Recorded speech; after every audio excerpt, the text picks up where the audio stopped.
Today we came to DaNite Sign Co. with our teacher, Mr. Traxler. We're part of the graphic design and printing program at Fort Hays Career Center. And we were kind of looking at different jobs that are available to us in the graphic design workplace.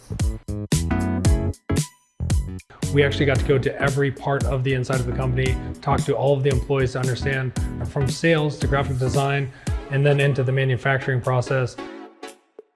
There's so much opportunity within just one manufacturing company in the graphics industry. They've got welding here, they've got masonry here, there's painting here, there's graphic design, there's sales, and then there's actual assembly of all of that. It's really, really cool.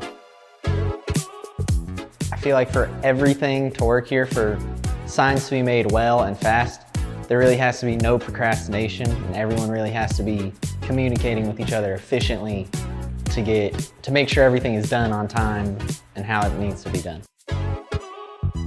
I think the number one thing that I hope my students will take away from this trip is understanding that Tim, the owner, was talking about failure and that you've got to put yourself out there and try. You get back up, be resilient. You're not starting again from a place of failure, but you're starting again from a place of experience. Mr. Traxler later asked his students to take what they had learned from their field trip and apply it in the classroom. He tasked them with creating a fictitious business, their logo, and signage to display that logo. This was to be an intensive week-long project. One of our big goals in career tech education is for all of our students to have work-based learning opportunities. So in this case, students are getting both simulated and external experiences where they get feedback from industry professionals. I will say I was a little intimidated, especially because when making a sign, it's not just about the colors, but it's about how it will look out in public. So coming here, I really enjoyed it because now I know all the different things that go into making a sign.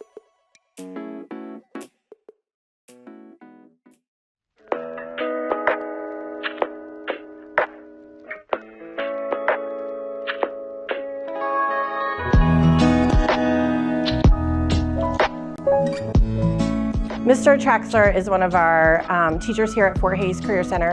He has industry experience, a wealth of knowledge, so he brings in not only just the technical skills, but a social network of other industry professionals who work in the field.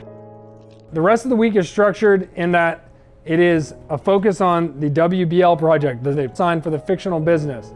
Or if you have your own business, I know that Ezra is going to use Worstis in creating a logo for his business and then a sign for his business, and then mocking that up on a fictional storefront. So that will all go towards his work-based learning hours for entrepreneurship. But I want fictional business ideas for your upcoming sign project. Think about what type of business you would enjoy designing for. So not what type of business you would enjoy owning, but what would you enjoy designing for?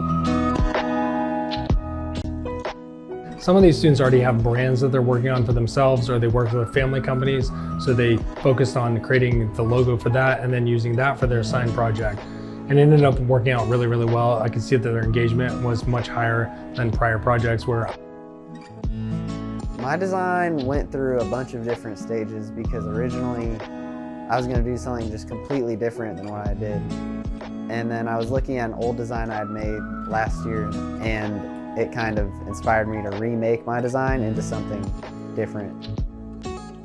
In preparation for their presentation, all throughout the design process, students were given feedback from both Mr. Traxler and their peers.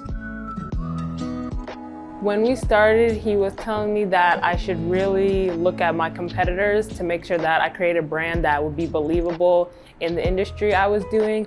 I did a jewelry brand, more of a luxury jewelry brand, and I noticed all of these brands have very simple, clean fonts, so that inspired me to also create a sign with a very simple, clean font.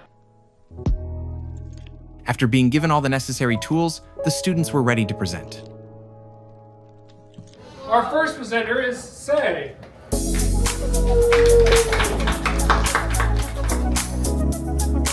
This is a very, very big project, and they know that not only is there a grade associated with this project, but more importantly, there's work-based learning hours or WBL hours that are associated with the project. But really, it's being able to manage a production timeline, but also understanding how to manage everything that you've got on your own plate.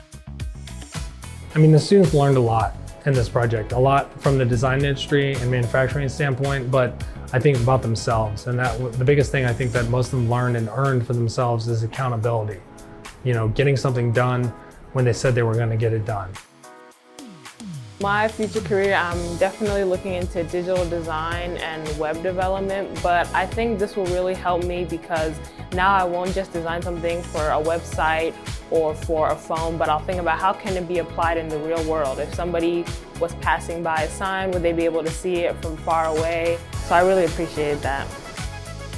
A lot of the projects that we do in this class are very similar to the projects that they do at CCAD, rebranding an already existing brand and redoing the packaging and stuff. They already do that in this class, and they don't know where I got that idea necessarily until their senior year when we go on that tour, but that's one of their projects their junior year, and then it all starts clicking. They're like, oh, I can do this, and they get really excited. Oftentimes, colleges will come in to visit us, or we'll go to visit a college, and they're a student that for sure doesn't want to go to college. But then when we leave that tour, all they can talk about is how excited they are to apply.